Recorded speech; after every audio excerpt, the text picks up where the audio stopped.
होंगे जितने ऐसे छात्र क्लास के अंदर आ चुके हैं, आप सभी का बहुत-बहुत स्वागत है। बगैर किसी परेशानी के मुझे बता दीजिए कि कितने छात्र क्लास के अंदर आ चुके हैं। आप सभी का बहुत-बहुत स्वागत है। क्लास में हल्का सा जो डिले रहा है उसके पीछे का कारण भी मैं बताऊंगा, लेकिन बहरहाल मुझे बता दीजिए कौन-कौन बच्चा क्लास के अंदर आ चुका है। सो दैट कि मैं बता पाऊं कि भाई साहब ये कोई आम क्लास नहीं है। पूछता है भारत में मैं जीताना स्वागत करता हूं आप सभी का। और आज की इस खास इंडियन पॉलिटी की क्लास के अंदर आप सभी का स्वागत है, जो आपको देखने को मिले यूपीएसआई, एसएससी, सीजीएल और बाकी रियल एग्जामिनेशन के लिए तथा सुशील क्लास नंबर 8 आपको देखने को मिल रही है। हम सभी तैयार हैं। ओम पार्वती पते हर हर महादेव। दीपक के द्वारा ऐसा कहा गया, मेरे द्वारा भी ऐसा ही कहा गया। अगर आप तैयार हैं क्लास को सबसे पहले लाइक कर दीजिए। चलिए माहौल काटते हैं।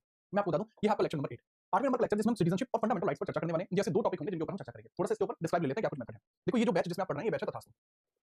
ये क्लास वर्तमान दो जगह लाइव है। लाइव है ये हमारे ऐप के ऊपर और साथ ही ये जो लाइव है हमारे YouTube पर भी लाइव है। ऐप और YouTube दोनों ही जगह वर्तमान में लाइव है। लेकिन इसकी जो रिकॉर्डिंग होगी, जो इसकी रिकॉर्डिंग होगी वो ऐप के ऊपर ही मिलेगी। जो इसकी रिकॉर्डिंग होगी रिकॉर्ड केवल ऐप पे मिलेगा, YouTube पे इसकी रिकॉर्डिंग नहीं मिलेगी। यही है तथास्तु बैच। तथास्तु बैच अब तक का सबसे most advance GK GS batch है। Most advance GK GS batch आपको देखने को मिलेगा। Most advance GK GS batch आपका ये है। इसके बारे में आप थोड़ा सा ध्यान रखेंगे कि कैसा बैच है। Most advance GK GS batch आपको देखने को मिलेगा। ठीक है, बात यही है आज आपकी कौन सी क्लास नंबर 8 है। क्लास 8 आपको देखने को मिल रही है। मैंने आपको कहा था कि मैं पूरी राज व्यवस्था आपको पढ़ाऊंगा। इसकी पीडीएफ खाली आपको जो बच्चे पीडीएफ के बारे में बात कर रहे हैं, पीडीएफ और जीत राणा सुपरशीट अपलोड करा दी गई अपने बैच में जाकर चेक कर लेना। जीआरएस अपलोड होंगे, 3 जीआरएस होती है, अपलोड हो चुकी है। ठीक है, जीआरएस की बात करेंगे, एसएससी की जीआरएस अलग होती है, जीआरएस अलग होती है और आपकी रेलवे की जीआरएस हमारी अलग है और स्टेट एग्जाम की जीआरएस हमारी अलग है, स्टेट की अलग है और ये तीनों ही अपलोड की जा चुकी हैं। ये खाली ऐप के ऊपर ही आपको देखने को मिलती हैं। YouTube के ऊपर आपको लाइव सेशन आपको देखने को मिलता है। चलिए, तो क्लास 8 मैंने आपको कहा था कि मैं आपको संविधान पढ़ाऊंगा। संविधान को जब पढ़ाया जाता है तो सबसे बढ़िया स्ट्रक्चर होता है कि सबसे पहले उसकी ऐतिहासिक पृष्ठभूमि को क्लियर किया जाए, जिसको क्लियर किया गया है। ठीक है, ऐतिहासिक पृष्ठभूमि को क्लियर कर दिया गया है। ऐतिहासिक पृष्ठभूमि को क्लियर कर दिया गया है। ऐतिहासिक पृष्ठभूमि हिस्टोरिकल बैकग्राउंड को मैंने आपको पढ़ा दिया। उसके बाद संविधान की मेकिंग को भी पढ़ा दिया। मेकिंग को भी मैंने पढ़ा दिया जिसमें संविधान सभा वगैरह पढ़ाया जाता है। और अब हम बात करते हैं संरचना को पढ़ाना था। ठीक है, स्ट्रक्चर आपका चल रहा है। चलो तो सबसे पहले मैं आज के टॉपिक को बता देता हूं कि आज का टॉपिक क्या रहेगा। तब तक आप मुझे बता दीजिए ऑडियो वीडियो क्लियर है क्या। डॉक्टर गॉडविन फार्मूला क्या है, किस बेसिस पर पूछ रहे हो। डॉक्टर गॉडविन ने दो प्रकार के फार्मूले दिए हैं, एक इकोनॉमिक्स का फार्मूला और एक डॉक्टर गॉडविन का पॉलिटिकल फार्मूला है। कौन सा फार्मूला आपको बताना है। ठीक है, चलो पॉइंटर्स को समझिए, चीजों को अपने आप आपके दिमाग में आएगा। मैं बताने क्या चाहता हूं। आज हमारा हेडिंग बना लेते हैं। आज की हमारी हेडिंग क्या है, किस-किस को आज हम पढ़ने वाले हैं और टुडेस टॉपिक क्या-क्या आज के टॉपिक आपके रहेंगे। ठीक है, चलो जी सर आज के टॉपिक की अगर हम चर्चा करते हैं। आज के टॉपिक क्या है, टुडेस टॉपिक सर क्या है बता दीजिए। सर देखो मैं अभी तक आपको पढ़ा चुका हूं संविधान के भाग 1 तक। तो आज हमारी जो चर्चा होगी वो संविधान के भाग 2 और भाग 3 पर चर्चा होगी। ठीक है, चलो तो आज हम बात करेंगे संविधान का भाग 2। भाग 2 का मतलब क्या होता है कि आज मैं आपको नागरिकता पढ़ाऊंगा, यानी नागरिकता के बारे में चर्चा की जाएगी। ठीक है, नागरिकता मतलब होता है सिटीजनशिप के ऊपर चर्चा हमें की जानी है। सिटीजनशिप पे चर्चा की जाएगी। साथ ही साथ सिटीजनशिप क्योंकि छोटा टॉपिक जल्दी खत्म हो जाएगा। इसके बाद हम सिटीजनशिप के बाद हम चर्चा करेंगे किसके बारे में, सर भाग 3 के बारे में, जिसको कहा जाता है भाग 3 के बारे में करेंगे, जिसको कहा जाता है फंडामेंटल राइट्स यानी मूल अधिकार के बारे में चर्चा की जाएगी, जिनको मौलिक अधिकार के तौर पर भी जाना जाता है। अगर मैं इनकी संवैधानिक दृष्टिकोण की बात करता हूं कि सर इनके संवैधानिक दृष्टिकोण कैसा है, संवैधानिक स्थिति कैसी है, संवैधानिक स्थिति की बात करता हूं यानी कॉन्स्टिट्यूशनल पोजीशन की बात करता हूं। अगर मैं इनकी कॉन्स्टिट्यूशनल इनकी कंडीशन की बात करता हूं तो कॉन्स्टिट्यूशनल कंडीशन इनकी क्या है। सर कॉन्स्टिट्यूशनल कंडीशन आपको देखने को मिलती है इनकी कि सर यह आर्टिकल 5 से लेकर 11 तक आपको देखने को मिलते हैं और यह आर्टिकल 12 से लेकर 35 तक जाते हैं। ये दो प्रकार से आपके चलते रहते हैं। इस बारे में थोड़ा समझिए। तो हम स्टार्टिंग कैसे करते हैं बच्चा, ध्यानपूर्वक बताएंगे हम स्टार्टिंग कैसे करते हैं। सर स्टार्टिंग जो होगी इसकी हम नागरिकता से करेंगे। जो हमारी स्लाइड्स होती है वो एआई डेवलप्ड प्लस हमारे बेसिक कॉन्सेप्ट्स को समाहित करते हुए अलग लेवल की आपको यह देखने को मिल जाती है। इसके बारे में थोड़ा सा आप रखिएगा। ठीक है, चलो बगैर परेशानी के हम चीजों को आगे बढ़ाते हैं और थोड़ा बढ़िया लेवल पर आगे बढ़ते हैं। Are you ready. जो बच्चे गॉडविन फार्मूला को पूछ रहे हैं मैं बता दूं आपको यह संविधान के भाग 8 में समझाया गया है। संविधान के भाग 8 में पॉलिटिकल फार्मूला बताया जाता है। ठीक है, और ये पॉलिटिकल फार्मूला होता है यूनियन टेरिटरीज के डेवलपमेंट को लेकर। डॉक्टर गॉडविन ने एक फार्मूला दिया था कि एक राज्य को विशेष का दर्जा कैसे मिल पाता है, वो चीज हमें वहां से समझनी होगी। बहरहाल हम आगे बढ़ते हैं और सबसे पहले नागरिकता की चर्चा करते हैं कि नागरिकता संविधान के भाग 2 में आती है और यह आर्टिकल 5 से लेकर आर्टिकल 11 तक उल्लेखित की गई है। ठीक है, बहुत कॉमन सी बात होगी। अब हम बात करते हैं इस आर्टिकल्स का विभाजन किस प्रकार से। अगर मैं इन आर्टिकल्स के विभाजन की चर्चा करता हूं मैं फ्लैग पे नहीं लिख सकता। आर्टिकल 5 से लेकर और 8 तक 5 6 7 8 ये होते हैं हमारी जो प्रारंभिक स्थिति को बताते हैं कि प्रारंभ में नागरिकता को लेकर क्या-क्या प्रावधान बने। तो ये है प्रारंभ की स्थिति को बताते हैं। प्रारंभिक स्थिति या प्रारंभ स्थिति को दर्शाया जाता है। प्रारंभ स्थिति को दर्शाया जाता है। इसे प्राइमरी कंडीशंस कैसी रही हैं इसको यहां पर बताया गया है। दूसरा अगर मैं बात करूं तो आपको आर्टिकल 9 10 11 आपको जो देखने को मिलता है ये बताता है हमारी बाद में स्थिति कैसी रही है, उसमें समझ लीजिएगा। बाद में स्थिति कैसी रही है इसको विशेष प्रावधानों के तौर पर भी जाना जाता है। विशेष प्रावधान के तौर पर भी इसको जाना जाता है। तो these are the conditions which we have to learn about. ठीक है, तो विशेष प्रावधान यानी स्पेशल प्रोविजंस कैसे हैं उस बारे में यहां चर्चा की जाती है। ठीक है, चलो तो 5 से लेकर 8 फिर 9 से लेकर 9 10 11 ये विशेष प्रावधान है। ये सारे आर्टिकल्स हमें पता लगते हैं। ठीक है, आगे बढ़ते हैं। सबसे पहले मैं बेसिक नागरिकता की बात कर लेता हूं। सिटीजनशिप क्या है। ठीक है, चलो बहुत ही कॉमन चीज होती है। ये डेफिनेशन तो वो है किताबी डेफिनेशन है। यह भाववाचक संज्ञा है। अगर हम बात करते हैं दिस इज एब्स्ट्रैक्ट नाउन, अमूर्त है, दिखाई नहीं देगी। क्या मेरे पास सिटीजनशिप आपको पता है इस बात की? क्यों नहीं पता? रीजन इसके बारे में ये है क्योंकि यह एब्स्ट्रैक्ट है। ये सवाल पीसीएस में आया था कि जो हमारी नागरिकता है यह किस प्रकार की नाउन में क्लासिफाई की जा सकती है। तो हमारी जो नागरिकता है वो क्लासिफाई हो सकती है किसमें, एब्स्ट्रैक्ट नाउन में क्लासिफाई हो सकती है। तो ये बात भी समझिएगा। अगर मैं बात बताऊं किसी देश का व्यक्ति होना, ठीक है, मतलब रेजिडेंट या फिर पर्सन ऑफ अ कंट्री, एक देश का नागरिक होना इसमें आता है। दूसरा भारत में जमीन खरीदने, वोट देने और चुनाव लड़ने का अधिकार प्राप्त करना, कुछ पॉलिटिकल राइट्स यहां पर प्राप्त करना, कुछ पॉलिटिकल राइट्स यहां पर प्राप्त करना, पॉलिटिकल राइट्स मिलते हैं और ये एक प्रकार का एब्स्ट्रैक्ट नाउन होता है। एक प्रकार का एब्स्ट्रैक्ट नाउन होता है। This is a kind of abstract noun. मैं और इसको डेप्थ में समझाता हूं। इसको और डेप्थ में समझाता हूं।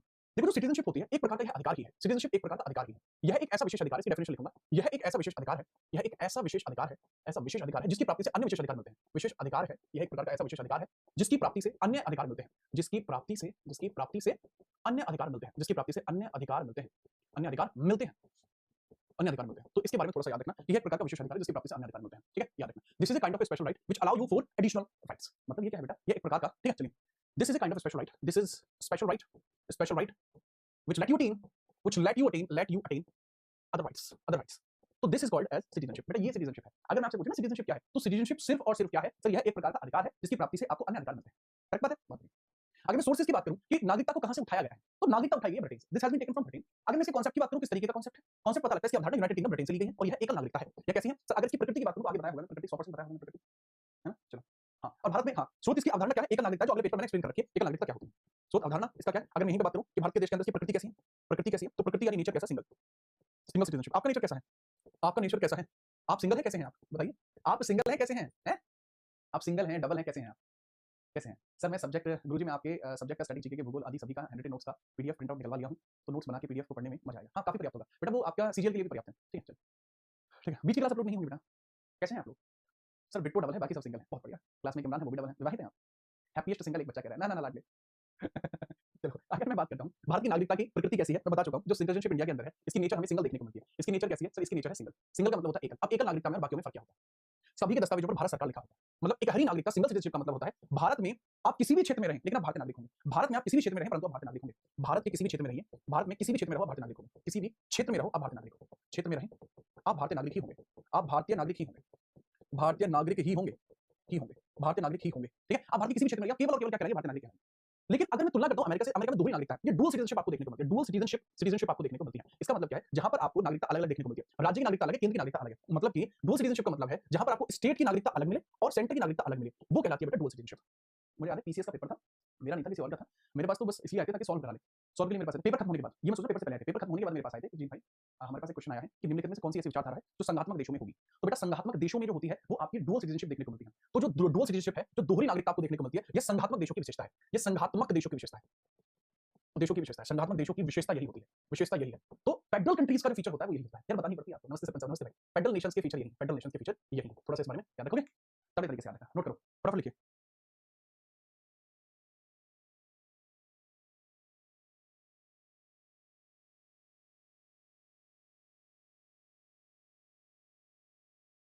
ठीक बात, नोट कर पाए, थोड़ी सी कॉन्सेप्ट क्लियर हो।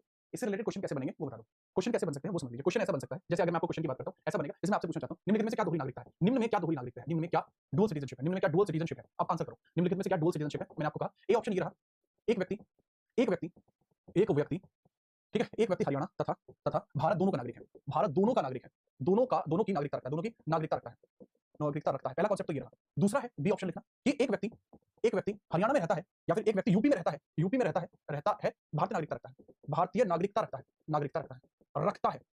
तीसरा है एक बिहार का व्यक्ति जर्मनी में रहता है, एक बिहार का व्यक्ति जर्मनी में रहता है, व्यक्ति जर्मनी में है, जर्मनी की सिटीजनशिप ले लेता है, जर्मनी की नागरिकता ले ले, नागरिकता लेता है, नागरिकता ले।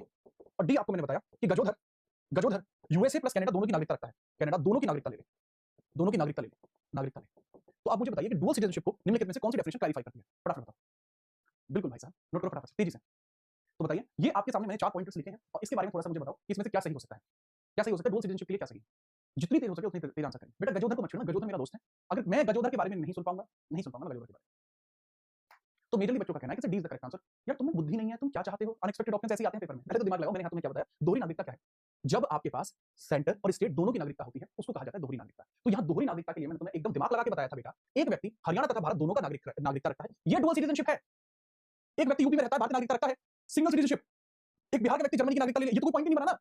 लेकिन गजोधर जो है यूएसए और कनाडा की नागरिकता, ये पॉसिबल ही नहीं है। ये केवल गजोधर कर सकता है, ऑन ग्राउंड पॉलिटिक्स के अकॉर्डिंग पॉसिबल नहीं है। ठीक है, करेक्ट आंसर ए होगा। आगे बढ़िए। भारत में निवास वाले व्यक्ति आपके कैसे-कैसे हो सकते हैं, इसमें समझना। ये थोड़ा इंपोर्टेंट पॉइंट होगा। इससे पहले कि मैं आपको आर्टिकल समझाऊं, इससे पहले इसको समझना कि भारत में निवास करने वाले व्यक्ति, जैसे कई बार मैं आपको बताऊं, ऑफलाइन में जब मैं पढ़ाता था, अभी भी कभी-कभी बैच ले लेता हूं। अब मैं हमेशा बैच नहीं लेता, स्पेशल बैचेस में चला जाता हूं। जैसे बैच बन गया, ज्यादा बच्चे आ गए, बच्चे शोर मचा रहे हैं, रौला पाड़ रहे हैं, तो मैं चला गया, 1-2 क्लास ले ली, ठीक है, उनका बालक भी राजी, मैं भी राजी हैं, बालक भी खुश। हाँ जी सर, आप तो 40,000 रुपए दे देंगे फीस के। मैं जिस गत संस्था में पढ़ाता था, मेरे ऑफलाइन वाले बच्चों से पूछ के देख लेना कि मेरे ऑफलाइन में जाने पर फीस के अंदर 6,000 रुपए पर स्टूडेंट इजाफा हो गया था। और हाँ, ठीक है, अब मेरी बात को समझना कि भारत में निवास करने वाले व्यक्ति जो है आपको 4 प्रकार के देखने को मिलते हैं। व्यक्ति 4 प्रकार को आपको देखने को मिल जाते हैं। अब ये 4 प्रकार कौन-कौन से हैं? देखो, एक तो भारत में नागरिक रहते हैं, उनको सिटीजन्स कहा जाता है। जो सिटीजन्स होते हैं वो कौन होते हैं? भारत के मूल नागरिक होते हैं, सभी अधिकारों के साथ होते हैं। कुछ विदेशी होते हैं, ये फॉरेनर्स होते हैं, फॉरेनर्स आपको देखने को मिलते हैं और ये अन्य देशों से आए हुए व्यक्ति होते हैं, कार्यार्थी होते हैं। कुछ शरणार्थी होते हैं, भारत में शरण लेते हैं, दलाई लामा, रोहिंग्या, लिट्टे, ये आपके होते हैं, जो रिफ्यूजी होते हैं। रिफ्यूजी होते हैं। कुछ आते हैं जो डोंकी मार के आ जाते हैं हमारे यहाँ पे, डोंकी मार के हमारे यहाँ पर आ जाते हैं, तो उसको भी समझना। डोंकी मार के हमारे यहाँ अगर आ जाते हैं, अवैध प्रवासी जो होते हैं, इल्लीगल इमिग्रेंट होते हैं, इल्लीगल इमिग्रेंट आपको देखने को मिलते हैं। इमिग्रेंट्स आपको देखने को मिलते हैं, लीगल इमिग्रेंट्स, जो जबरदस्ती फर्जी दस्तावेजों से घुसे हुए होते हैं, मतलब जो फेक डॉक्यूमेंट्स के साथ इंडिया में आते हैं, वो कहलाते हैं आपके क्या? Illegal immigrants. ये 4 प्रकार के लोग भारत में रहते हैं। ठीक है, चलो, तो इसके बारे में थोड़ा-सा याद रखना, ये कॉन्सेप्ट आपको थोड़े देखने को मिलेंगे, ये लोग आपको देखने को मिलते हैं। अलग-अलग 4 अलग-अलग स्तरों पर। ठीक है, चलो, अब मैं बात करता हूँ यहाँ पर कि आपको कुछ एक आर्टिकल्स की चर्चा कर लेते हैं। जैसा कि मैंने अभी आपको बताया था आर्टिकल्स का कॉन्सेप्ट क्या है। आर्टिकल्स का एक स्पेसिफिक कॉन्सेप्ट होता है, उसके बारे में थोड़ा-सा समझते हैं। ठीक है, 1 मिनट रुकना जरा।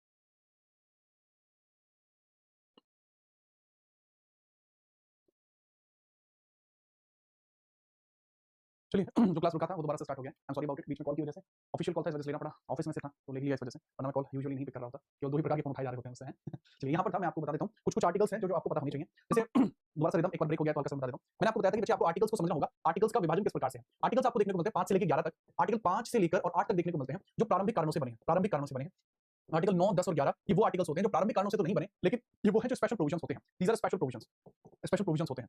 इनको भी हमें समझना होगा, ठीक है। एक बार लाइक कर दीजिए सबके साथ, सो दैट चीजें थोड़ी अच्छी हो जाए, ठीक है। याद रखना, तो थोड़ा सा समझना। प्रारंभिक है, इनिशियल रीजंस होते हैं। तो मैं इसको शॉर्ट में अगर बता दूं तो चलेगा, फिर मैं इसको एकदम एक्सप्लेन कर दूंगा। पहले फटाफट शॉर्ट में बताता हूं, फिर एक्सप्लेन करता हूं।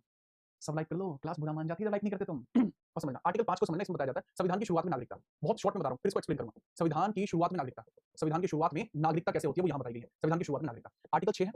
इसमें क्या है, पाकिस्तान से भारत आए लोगों की नागरिकता। जो पाकिस्तान से भारत आए लोगों की नागरिकता, भारत आए लोगों की नागरिकता, लोगों की नागरिकता, एक कॉन्सेप्ट ये रहा, ठीक है। The citizenship of the person who came from Pakistan to India. Next आपको देखने को मिलता है आर्टिकल 7। ये क्या बताता है सर? सर भारत से पाकिस्तान गए, देन पाकिस्तान से वापस इंडिया आए, देन पाकिस्तान से वापस इंडिया आए लोगों की नागरिकता, इनकी नागरिकता ये आपको देखने को मिलती है कहां पर? आर्टिकल 7 में। और आर्टिकल 8 में क्या है? PIO, person of India origin, यानी भारतीय मूल के लोगों की नागरिकता। ये सारे देखने को मिलते हैं, ठीक है। चलो अब हम बात करते हैं थोड़ा सा इन आर्टिकल्स को एक्सप्लेन कैसे किया जाता है। सबसे पहले मैं बात करता हूं आर्टिकल 5 के बारे में, ठीक बात? ओके चलो।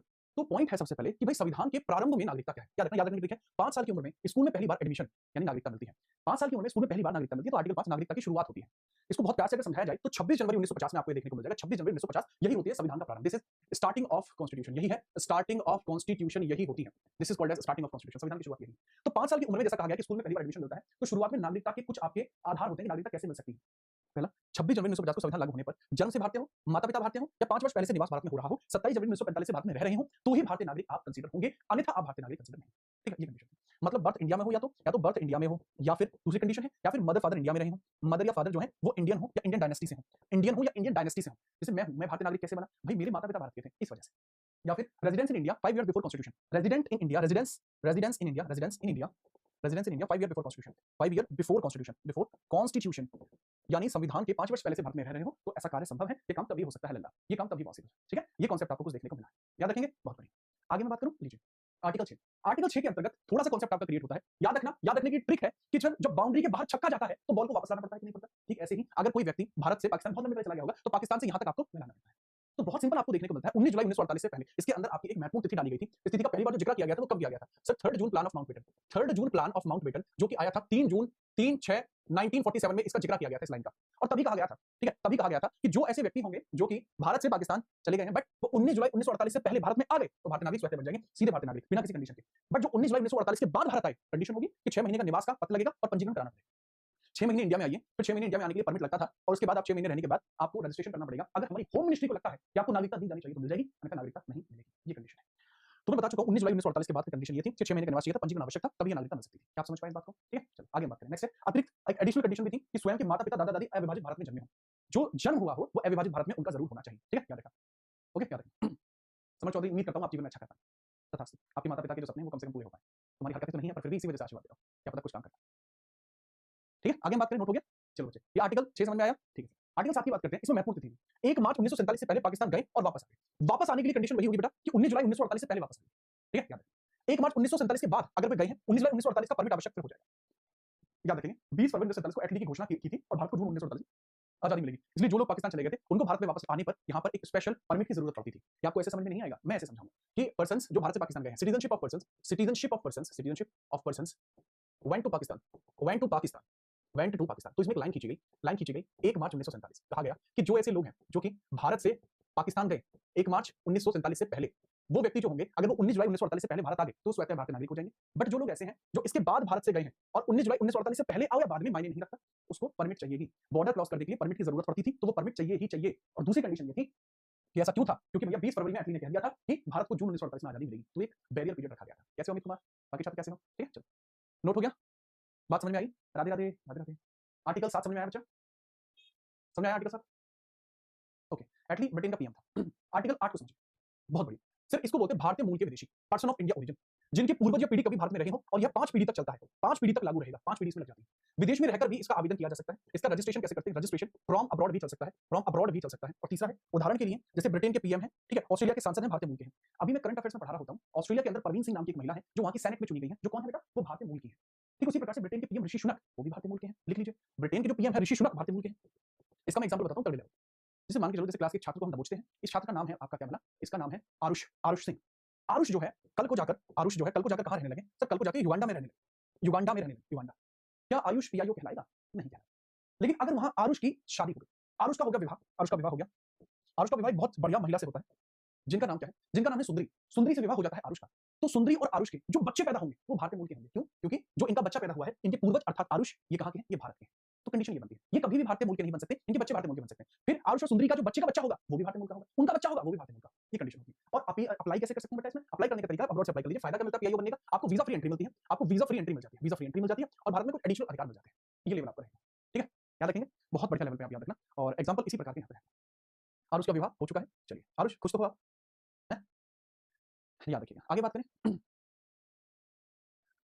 आगे हम बात करते हैं, आगे समझिए। लीजिए अगला आर्टिकल 9। अब जो आर्टिकल आएंगे वो हमारी सिटीजनशिप में विशेष प्रावधान करते हैं। जैसे आर्टिकल 9 होता है, वो कहता है अगर दूसरे देश की नागरिकता ग्रहण कर लोगे भारत की खत्म हो जाएगी। ये आर्टिकल 9 में लिखा हुआ है। दोहरी नागरिकता पर मनाही है, अन्य देश की नागरिकता लेने पर भारतीय नागरिकता स्वतः समाप्त हो जाएगी। भारत में दोहरी नागरिकता नहीं है। उदाहरण के लिए अक्षय कुमार कनाडा की नागरिकता थी, लेकिन बाद में भारतीय ली उन्होंने, याद रखोगे? दोहरी नागरिकता पर मनाही, prohibition of dual country citizenship. बेटा डुअल सिटीजनशिप अलग है, डुअल कंट्री सिटीजनशिप अलग है, सिटीजनशिप आपकी अलग है। एग्जांपल के लिए अक्षय कुमार है, अक्षय कुमार कनाडा के हैं लेकिन भारत में रह रहे थे, तो जैसे ही उन्होंने भारत की नागरिकता ली तुरंत उनकी कनाडा की खत्म हो गई, ठीक है? याद रखना। दूसरा हम बात करते हैं आर्टिकल 10, नागरिकता की निरंतरता। इसको राइट टू सिटीजनशिप बोलते हैं बेटा, इसको बोलते हैं राइट टू सिटीजनशिप। सिटीजनशिप इसको बोला जाता है, राइट टू सिटीजनशिप इसको बोला जाता है, नागरिकता के अधिकार के बारे में बोला जाता है। जब तक संविधान का पालन करते हैं नागरिकता बनी रहेगी। देशद्रोह, शत्रु या साठगांठ करते हो तो नागरिकता समाप्त हो जाएगी। संसद द्वारा बनाए कानून से नागरिकता छीनी जा सकती है। ये पॉइंट इसमें लिखे हुए हैं, बहुत ध्यान से याद रखना। इसका मतलब है बगैर कारण के नागरिकता नहीं छीनी जाएगी, बगैर कारण के नागरिकता नहीं छीनी जाएगी, बगैर कारण के नागरिकता नहीं छीनी जाएगी, नहीं छीनी जाएगी, ये लिखा हुआ है। बगैर कारण के आपकी नागरिकता नहीं छीनी जाएगी, कॉन्सेप्ट है। बता समझ में आया आपको? ठीक है, चलो आई होप आप समझ पाए हैं। आर्टिकल 9 और 10 समझ में आया है?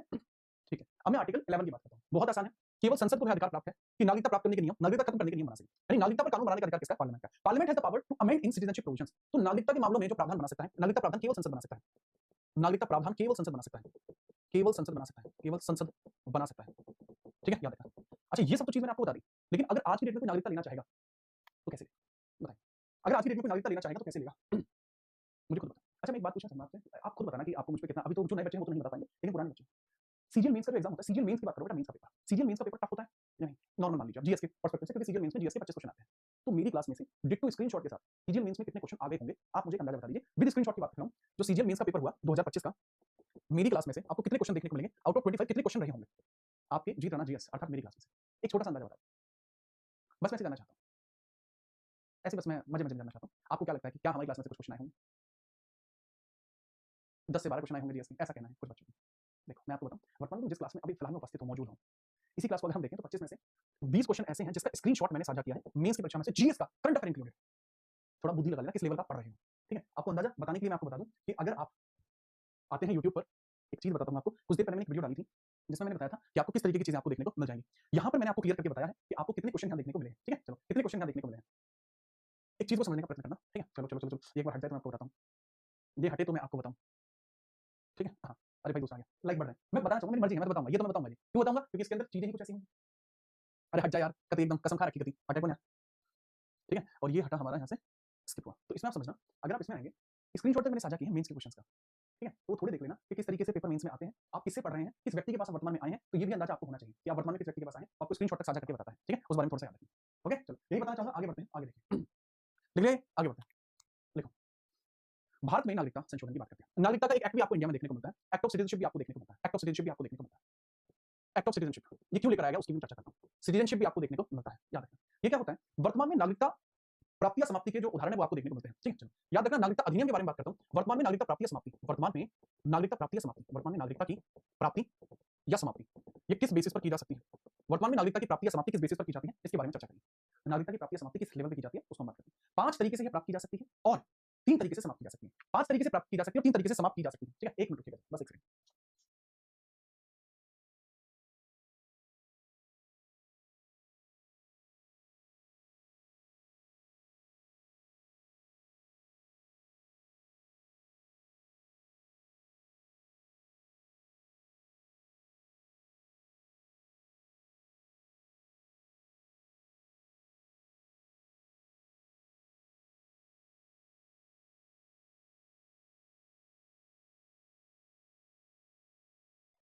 चलिए चलिए, एक इंग्लिश के टीचर का कॉल था, इंग्लिश पढ़ाते हैं, काफी अच्छे आदमी हैं। उनका यही बताने के लिए कॉल आया था कि सर आपकी वीडियो देखी अभी मैंने, जो आपने सीजीएल की डाली है मेंस की। मैंने कहा सर आपका आभार, आगे बढ़िए। तो इसके बारे में बता रहा था आपको, थोड़ा सा समझिएगा कि जो 1955 का नागरिकता कानून है आपका, इसमें आपका तक संशोधन कितनी बार हो चुका है, पेपर में आ चुका है, एग्जाम में आ चुका है, कितनी बार संशोधन हो चुका है। तो पहला संशोधन 1986 में, दूसरा 92 में, तीसरा 2003, चौथा 2005, 2015 और 2019, छठा संशोधन आपका ये था। इतनी बार इसमें संशोधन अब तक हो चुका है, थोड़ा सा इसके बारे में याद रखना। कितनी बार संशोधन हो चुका है बच्चे? यह आपका संशोधन इतनी बार अभी तक हो चुका है, ठीक है? चलो, तो इसके बारे में याद रखोगे, बढ़िया लेवल पर याद रखना। आगे हम बात करते हैं, थोड़ा मीटर खींचिए, आगे हम बात करते हैं, ठीक है? नहीं, उनका नहीं आया था, बोल देता हूं, इनका नाम तो अमन वशिष्ठ सर का आया था, अच्छे आदमी हैं, अच्छे मित्र हैं अपने, ठीक है, पुराने आदमी। अगर हम बात करते हैं प्राप्त करने के तरीके कितने बेटा? प्राप्त करने के तरीके हैं 5। प्राप्ति के तरीके कितने हैं? 5 हैं। कैसे हैं? समझिएगा। जन्म से हैं, 26 जनवरी 1950 में था, भारत में जन्म हुआ, ठीक है? लेकिन फिर जो पाकिस्तान के लोग थे, उन्होंने भारत में सींध मारना शुरू करा। उन्होंने क्या काम करा कि वो भारत में आते थे, भारत की किसी महिला से शादी करते थे, बच्चे होते थे, तो भारत में जन्म हुआ हो, उस बच्चे का जन्म भारत में होता था, तो भारतीय हो गए। तो फिर इस चीज को कैंसिल किया कि भाई उन्होंने भारतीयों को समझ में लेट आया कि अच्छा एक बात बताओ, जैसे अगर दूसरे देश की युगांडी की, अगर कोई युगांडा की युगांडी हमारे यहाँ आती है, युगांडा से अगर कोई महिला भारत में आई जिसका नाम है सुंदरी, सुंदरी ने दूसरे देश का कहाँ का आया सर? सूडान का एक और व्यक्ति आपके भारत में आता है, सूडान का एक और आया, सूडान का एक व्यक्ति को हम यहाँ बुला लेते हैं सुंदर। तो इन दोनों का अगर विवाह होता है और इनका बच्चा इंडिया में हुआ, इनका बच्चा कहाँ हुआ? इनका बच्चा इंडिया में हुआ, तो क्या ये इंडिया में जन्म होने के बाद क्या ये बच्चा भारत का होगा? जी हाँ, कंडीशन यही थी कि 1950 में ऐसा ही कंडीशन था कि भारत में जन्म होगा तो भारतीय ही होगा, नागरिकता तुरंत मिल जाएगी। इंडिया के कंट्री के जो लॉ मेकर्स हैं उनको समझने में टाइम लगा, उन्होंने कहा कि ऐसा नहीं होने देंगे। अपन क्या करते हैं, 1 जुलाई 1987 में माता पिता में से कोई एक भारतीय होगा। इसकी वजह से फिर दिक्कत क्या आई? फिर जो आपका बांग्लादेश और पाकिस्तान के लोग थे वो इंडिया में आके किसी लड़की से शादी करके बच्चे करते थे, फिर उनको वो पाकिस्तान और भारत दोनों जगह घुमाते थे क्योंकि उनको नागरिकता मिलती थी, तो ये भी है। लेकिन फिर 2004 में चेंज किया गया, केवल पिता भारतीय हो पहले, बाद में माता पिता दोनों में से कोई एक भारतीय होना चाहिए, अवैध प्रवासी नहीं होना चाहिए, कंडीशन रख दी गई थी। पिता का भारतीय होना अनिवार्य हो गया था 2004 से। कहने की बात ये थी कि इसमें लिखा गया था कि माता और पिता दोनों ऑफिशियल भारतीय होने चाहिए, माता और पिता दोनों वैध भारतीय होने चाहिए, दोनों वैध भारतीय होने चाहिए, वैध भारतीय हों, वैध भारतीय होने चाहिए, मतलब लीगली इंडियन होने चाहिए। क्या होने चाहिए? लीगली इंडियन होने चाहिए, वैध भारतीय होने चाहिए, मस्ट बी लीगली इंडियन, ये जरूरी है। दूसरा वंश के आधार पर बाय डिसेंट। 10 दिसंबर 1992 से विदेश में जन्मे हो, माता पिता में से कोई एक भारतीय हो तो भी भारतीय हो जाएगा। 1992 से पहले केवल पिता भारतीय होना आवश्यक था। 2003 में संशोधन किया, 1 वर्ष के भीतर रजिस्टर करवाना अनिवार्य है, 1 वर्ष के बाद भी सरकार विचार कर सकेगी, दूतावास में आवेदन किया जा सकता है। मैं थोड़ा सा इसमें क्लैरिटी देता हूं, थोड़ा टफ लेवल का कांसेप्ट हो गया। तुम सब लोगों को जो क्लास में मौजूद हैं, इंक्लूडिंग मी, हमें नागरिकता कैसे मिली है? तुम्हें नागरिकता कैसे मिली है? बेटा हमें वंश के आधार पर नागरिकता मिली है। We got the citizenship on the basis of descent. हमारा जन्म भारत में हुआ है? नहीं, हम डिसेंट भारतीय हैं। मेरा जो आप देखते हैं ना वंश है, मेरा वंश भारतीय है, ठीक है? मेरा वंश क्या बच्चे? मेरा वंश है भारतीय। इस वजह से मुझे भारतीय नागरिकता यहाँ पर मिली है। मेरा वंश है भारतीय। इस बारे में थोड़ा सा समझिएगा, ठीक बात है? याद रखेंगे इस बारे में, बढ़िया। अगर मैं एक बात करूँ यहाँ पर कि मेरी मम्मी का जो सरनेम है वो अलग है, मेरे पापा का सरनेम राणा, मेरे पापा का सरनेम राणा है, लेकिन मेरी मम्मी का सरनेम ये नहीं है, मेरी मम्मी का सरनेम अलग है। तो क्या मैं मम्मी और पापा दोनों में से किसी का भी सरनेम अडॉप्ट कर सकता हूँ? ये कब पॉसिबल हुआ? 1992 के बाद से ये पॉसिबल हुआ। इससे पहले मैं केवल पापा का ही वंश ले सकता था, बट 1992 में क्लैरिफाई किया गया मैं चाहूं तो मम्मी का वंश भी अडॉप्ट कर सकता हूं। पुराने जमाने में हे कौन थे? हे कुंती पुत्र अर्जुन, हे राधे पुत्र कर्ण, ये कहा जाता था। हे देवकी नंदन कहते थे, मम्मी का नाम को प्रेफरेंस मिलता था, ठीक है? इवन साउथ इंडियन जो डायनेस्टीज हैं जैसे गौतमी पुत्र शातकर्णी, ठीक है, वो होता था, अब नहीं होता, ठीक है? चलिए आगे बात करते हैं। तीसरा है कंडीशन है सर, आपको रजिस्ट्रेशन के बेसिस पर भी मिल सकता है, ठीक है? 7 वर्ष निवास आपका होना चाहिए, 7 वर्ष में से अंतिम 12 महीने लगातार निवास होना चाहिए, सरकारी स्वीकृति आवश्यक है, पति पत्नी के लिए भी लागू होगा। आवेदन भारत या विदेश में दूतावास में हो सकता है और ये होम मिनिस्ट्री के अधीन काम करता है, मिनिस्ट्री के अधीन काम करता है। मतलब बहुत सिंपल है, आप आइए 7 वर्ष भारत में निवास करिए, कट कटा के मतलब 10 वर्ष में 7 वर्ष भारत में हो, तो मतलब कुल मिला के मतलब 365 मल्टीप्लाई बाय 7 इतने डेज भारत में आपके होने चाहिए, इतने ही समय में हो गए। लेकिन कंटिन्यूअसली पीछे 12 साल से आप भारत में रह रहे हो तो भारत नागरिक है। कैसे? रजिस्ट्रेशन के बाद। अब इसमें क्या पॉइंट होता है? इसके अंदर पॉइंट ये होता है लाडले कि अगर हमें यहाँ पर ये देखने को मिले, ठीक है? चलिए, अगर आपको यहाँ पर ये देखने को मिले कि जैसे कोई भी पर्सन है, वो रजिस्ट्रेशन करता है, तो गवर्नमेंट के ऊपर डिपेंडेंसी, गवर्नमेंट चाहे तो उसका पत्ता काट भी सकती है, गवर्नमेंट मना भी कर सकती है, चल बे तुझे नहीं मिलेगी नागरिकता, ये भी गवर्नमेंट कर सकती है। आगे समझिए, देशीकरण के द्वारा मिल सकती है, न्यूट्रलाइजेशन से भी मिल सकती है, ठीक है? याद रखना। इसका एग्जांपल अदनान सानी आपका इसका बेस्ट एग्जांपल है, अदनान सानी इज द बेस्ट एग्जांपल। इनको स्वतः भारतीय नागरिकता मिली है, इसको न्यूट्रलाइजेशन बोलते हैं। 12 वर्ष निवास हो, 11 वर्ष रहा हो और अंतिम 12 महीने लगातार होना चाहिए। पहले 14 वर्ष था, अब 12 वर्ष हो गया है। 22 भाषाओं में से एक भाषा का ज्ञान होना चाहिए, अच्छा चरित्र होना चाहिए, ठीक है? जेंटल, इसके अंदर जेंटल आपका बिहेव होना चाहिए, बिहेवियर आपका जेंटल होना चाहिए, संविधान में निष्ठा होनी चाहिए, बिलीफ इन कॉन्स्टिट्यूशन जरूरी है, बिलीफ इन कॉन्स्टिट्यूशन जरूरी है, that is very very important, और उस देश में भी ऐसा प्रावधान होना चाहिए जिस देश से वो आ रहा है, तो यह संभव न्यूट्रलाइजेशन हो जाए। कला, साहित्य, विज्ञान, दर्शन, विश्व शांति में योगदान होना चाहिए तो तुरंत नागरिकता मिल जाए, जैसे कि अदनान सानी, ये इंपॉर्टेंट है, ये न्यूट्रलाइजेशन, ठीक है? चलो, ठीक है? क्या आप याद रख पाएंगे? जी हाँ, अदनान सानी पाकिस्तानी सिंगर है, उनको ऐसी नागरिकता मिली। मुझे एक बड़ा ही फनी इंसिडेंट याद आता है, जब मैं ऑफलाइन में पढ़ा रहा था तो एक बच्चे ने मुझसे पूछी 22 भाषाओं में से एक का ज्ञान होना जरूरी है, सर मान के चलो वो आदमी गूंगा हो, मैं क्या तेरी बात लॉजिकल है, लेकिन यार गूंगा ही तो है, वो हाथ से लिख तो सकता है। तो एक दूसरे लड़के ने कहा तो क्या पता उसके हाथ ही ना हो और वो गूंगा भी हो। तो मैंने कहा फिर वो नागरिकता लेके चूरमा खाएगा, रहने देता है भाई, उन्हें पढ़ा रहने दे, तो क्या दिक्कत है उससे? पूरी क्लास में एक माहौल बन गया। ठीक है, आगे हम बात करते हैं पांचवा क्या, क्षेत्र अर्जन के द्वारा इनकॉर्पोरेशन ऑफ टेरिटरीज 20 में शामिल होता है। जब कोई विदेशी क्षेत्र भारत का हिस्सा बनता है, जैसे गोवा 1961 में बना, पुर्तगालियों ने छोड़ा, तो वहां के जितने भी लोग हैं वो भारतीय बन गए, ठीक है? पुदुचेरी था 1954 में था, फ्रांसीसियों ने छोड़ा, वहां के सारे लोग भारतीय बन गए। सिक्किम था 1975 में है, भारत में विलय हो गया, वहां के सब लोग भारतीय, ठीक है? याद रखना। भविष्य में जैसे पीओके पाकिस्तान अधिकृत कश्मीर के लोगों को भी इसी आधार पर नागरिकता मिलेगी। देखो मैं अपने नोट्स में ये बात पहले ही बता चुका हूं कि मैं पीओके पे कब्जा करवा के मानूंगा, मैं पीओके पे कब्जा जरूर कर रहा हूं, या मेरा दिमाग एकदम क्लियर है, माइंड में एम चले, टॉप का टीम चले, पीओके पे जरूर कब्जा करवाऊंगा, लिख दिया भविष्य में जब हम पीओके पे कब्जा कर लेंगे तो वहां के लोग इसी कंडीशन की वजह से भारतीय कहलाएंगे। खुल के खेलो, इसका स्क्रीनशॉट कर लीजिए या लाइक कर लीजिए, फटाफट करें। आगे बात करते हैं।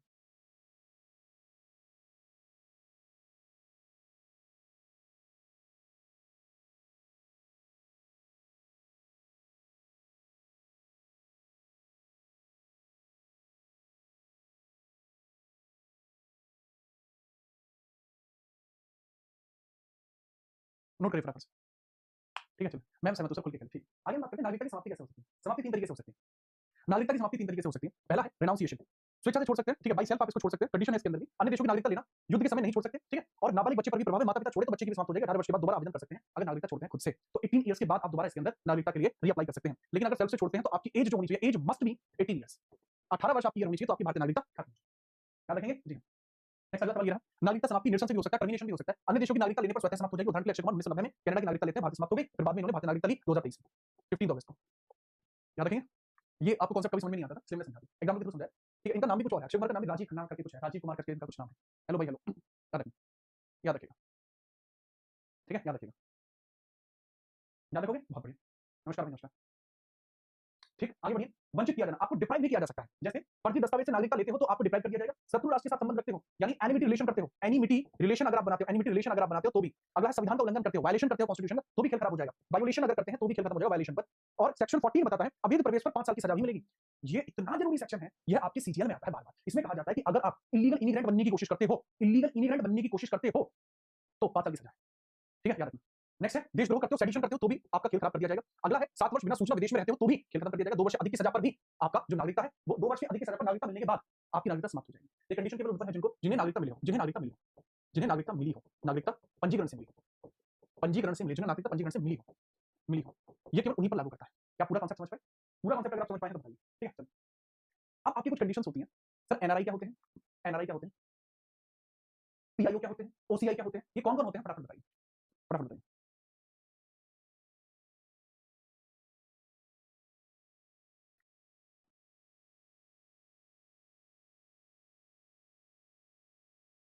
फटाफट बताइए, ये क्या-क्या आपको देखने को मिलते हैं?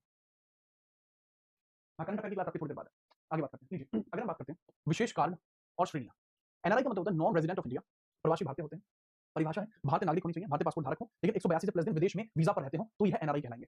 तो यह एनआरआई कहलाएंगे। इनके लिए जो कानून इन पर लागू करते हैं वो पासपोर्ट एक्ट 1967, विदेशी एक्ट 1946, फॉरेनर एक्ट और पासपोर्ट एक्ट 1920 ये सब इन पर लागू करते हैं। अगर मैं बात करता हूँ एनआरआई की बात करते हैं तो इंडिया में एनआरआई डे भी होता है। कब मनाया जाता है? सर एनआरआई डे मनाया जाता है 15 जनवरी।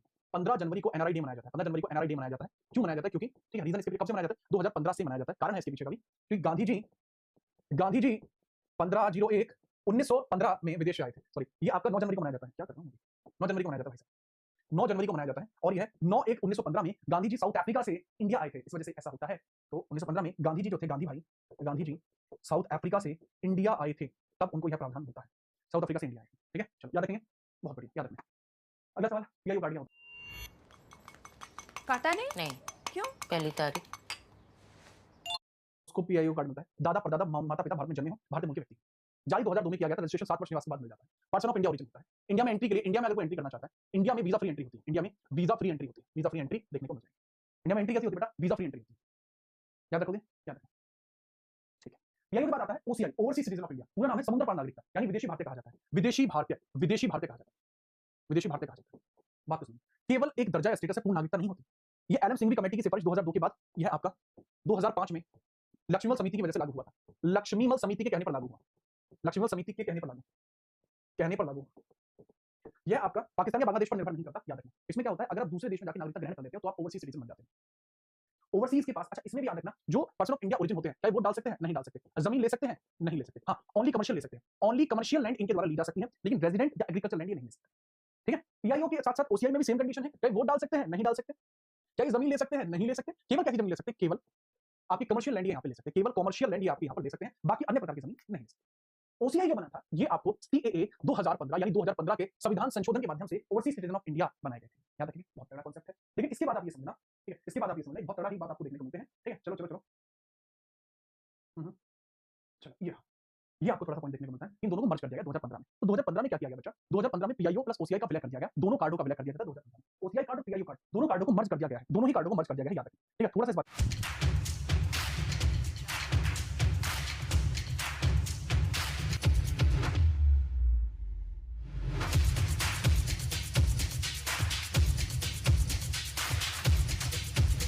सही है।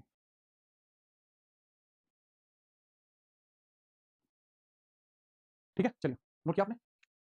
मेरे ख्याल से आपको पता होना चाहिए कि 2015 में दोनों कार्डों का विलय हुआ है। नेक्स्ट हम आगे बढ़ते हैं। जो सीए 2019 है, थोड़ा इसके बारे में देख लेते हैं, क्योंकि चर्चाओं में बहुत ज्यादा है। इसके बारे में बहुत पूछा जाता है। सबसे पहले पूछा जाएगा कि पारित कब हुआ? 11 दिसंबर 2019। इसी के बाद अगर आपसे पूछा जाए प्रेसिडेंट का कंसेंट कब मिला? 12 तारीख में। प्रेसिडेंट ने सिग्नेचर कब किए? प्रेसिडेंट सिग्नेचर कब आए? तो प्रेसिडेंट के सिग्नेचर आते 12 दिसंबर 2019 में आए। लागू होता 10 जनवरी 2020। 3 देशों पर ही लागू है और केवल 6 धर्मों पर लागू है, हिंदू, सिख, ईसाई, बौद्ध, पारसी और जैन। मुस्लिम्स पर यह लागू नहीं था। इसका कहना यह था सीए 2019 का कि अगर कोई भी ऐसा व्यक्ति है जो इन धर्मों से इन देशों से बिलोंग करता है तो उसको 6 साल में नागरिकता मिल जाएगी, और अगर इन देशों से किसी अन्य धर्म से बिलोंग करता है तो 11 साल में नागरिकता मिलेगी। कंडीशन इसमें यही दी गई थी, शर्त यही दी गई थी कि समझना 31 दिसंबर 2014 से 31 दिसंबर से पहले जो आएंगे नागरिकता मिल जाएगी, इस बार मुस्लिम आएंगे तो नागरिकता नहीं मिलेगी। 6 धर्मों को केवल 6 वर्ष में नागरिकता मिलने का प्रावधान था। 6 धर्मों को केवल 6 वर्ष में नागरिकता मिलने का प्रावधान। ठीक है, चलो। इसमें विवाद था कि भैया 14-15 का समानता का उल्लंघन है, बट ये 3 देश मुस्लिम बहुसंख्यक हैं और ये जो एक्ट बनाया गया था ये माइनॉरिटीज के धर्मों माइनॉरिटीज के लिए था, फॉर बेटरमेंट ऑफ माइनॉरिटीज के लिए था, for betterment of minorities, for betterment of minorities के लिए था, माइनॉरिटीज के लिए बनाया गया था, फॉर बेटरमेंट ऑफ माइनॉरिटीज यानी अल्पसंख्यकों की बेहतरता के लिए। और अगर मैं बात करता हूं इसी के अंदर जो माइनॉरिटीज थी, ठीक है, चलो, अगर इसी के अंतर्गत मैं बात करता हूं तो जो माइनॉरिटीज आपको देखने को मिल रही है इसमें से कौन-कौन से ऐसे लोग हैं जो माइनॉरिटीज के बेसिस पर आपको देखने को मिल रहे हैं, ठीक है, क्या माइनॉरिटी कौन-कौन है? सर इन सभी केसेस के अंदर मैं बात करता हूं, इन तीनों देशों के अंदर ये लोग माइनॉरिटी इन पर है। बेटा कैसा रहा रिजल्ट आपका? सौरभ कुमार रिजल्ट कैसा था आपका? बताओ एक बार। हो गया सीरियल में सिलेक्शन? ठीक है बेटा, आगे बात करते हैं, ठीक है, चलो। कई बार कुछ बातें और भी आ जाती हैं, जैसे कई बार बच्चे पूछ लेते हैं कि सर एनपीआर क्या होता है? एनपीआर होता है नेशनल पॉपुलेशन रजिस्टर होता है, नेशनल पॉपुलेशन रजिस्टर होता है। परिभाषा क्या है इसकी? नेशनल पॉपुलेशन रजिस्टर की संपूर्ण जनसंख्या का रजिस्टर होता है, भारतीय नागरिक, विदेशी शरणार्थी, अवैध प्रवासी सबके बारे में लिखा होता है। और 2015 के बाद ये अभी अपडेट नहीं हुआ है। 2013 के डेटा के अकॉर्डिंग 118 करोड़ लोग थे जो रजिस्टर्ड थे, कहीं ना कहीं रजिस्टर्ड आपको तो देखने को मिल रहे हैं, ठीक है, याद रखना, ठीक है, याद रखना, ये रजिस्टर्ड देखने को मिल रहे हैं।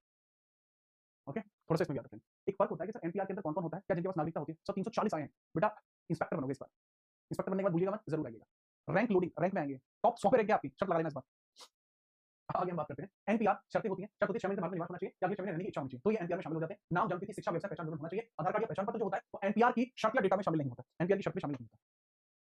अच्छा 2025 के बैच से जोरदार, ठीक है, चलो आगे हम बात करते हैं NRC, national register of citizens की हम बात करते हैं। नेशनल रजिस्टर ऑफ सिटीजंस की बात कर लेते हैं। एनपीआर से अवैध प्रवासी निकाल देना। अगर आप ये समझना बेटा, यहाँ पर मैं एनपीआर मैंने आपको बताया था, एनपीआर में से अवैध प्रवासी हैं इनको आप निकाल दीजिए, आपको एनआरसी मिल जाएगा, नेशनल रजिस्टर ऑफ सिटीजंस मिल जाएगा। भारतीय नागरिक रजिस्टर है, एनपीआर से अवैध प्रवासी को निकाल देना एनआरसी होगा, केवल वैध भारतीय नागरिक को रजिस्टर है। 1980 में छात्र आंदोलन हुआ था, बांग्लादेश से 40-50 लाख अवैध प्रवासी भारत में घुसे थे, उनको हिरासत में लेकर केंद्र में भेजने की मांग हुई थी, तब एनआरसी को इंट्रोड्यूस किया गया, तब एनआरसी को इंट्रोड्यूस किया गया।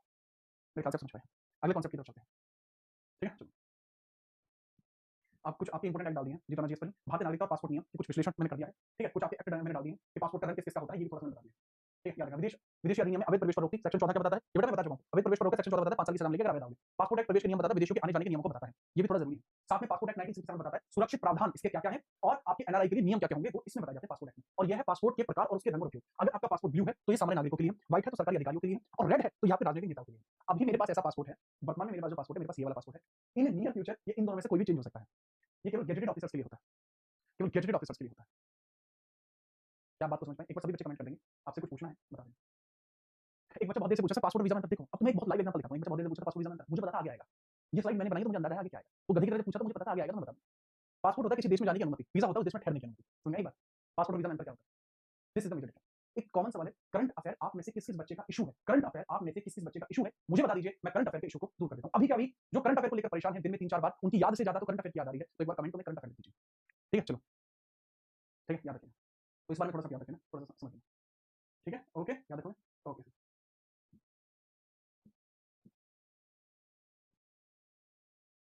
कुछ और आपके ऑप्शन डाल दिए जैसे परीक्षा के लिए महत्वपूर्ण प्रश्न, नागरिकता की अवधारणा कहां से दी गई ब्रिटेन से, थोड़ा तेज कमेंट आएंगे तो मैं कुछ बोलूं।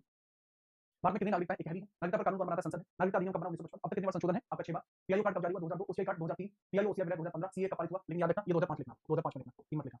सीए कब लागू होता है? 10 जनवरी 2020। ओसीआई किन 2 देशों पर लागू नहीं है? बांग्लादेश, पाकिस्तान। सीए कौन से 3 देश हैं? अफगानिस्तान, पाकिस्तान, बांग्लादेश। धर्म शामिल है। असम समझौता कब हुआ? 1985। असम समझौते की कट ऑफ कितनी थी? 24 मार्च 1971 थी। दूसरा प्राप्त करने के तरीके 5 है, समाप्त करने के तरीके 3 है, आर्टिकल्स ये हैं, संशोधन ये है, कार्ड स्टेटस ये है, रजिस्टर्स ये है और विशेष कानून ये है। ठीक है, इसी के साथ आपकी नागरिकता खत्म होती है। मैं फंडामेंटल राइट्स पर पढ़ाना चाहता था बट नहीं पढ़ा पाया क्योंकि समय का थोड़ा अभाव रहा। अब मुझे बता दीजिए कौन-कौन ऐसे छात्र हैं जो करंट अफेयर्स को लेकर परेशान हैं, मैं आपकी परेशानी को दूर करता हूं। जीआरएस नहीं मिली है, भैया अपलोड करा दिए, नहीं तो अपडेट हो जाएगी। आप लोगों से एक मिनट निवेदन है। ठीक है, चलिए।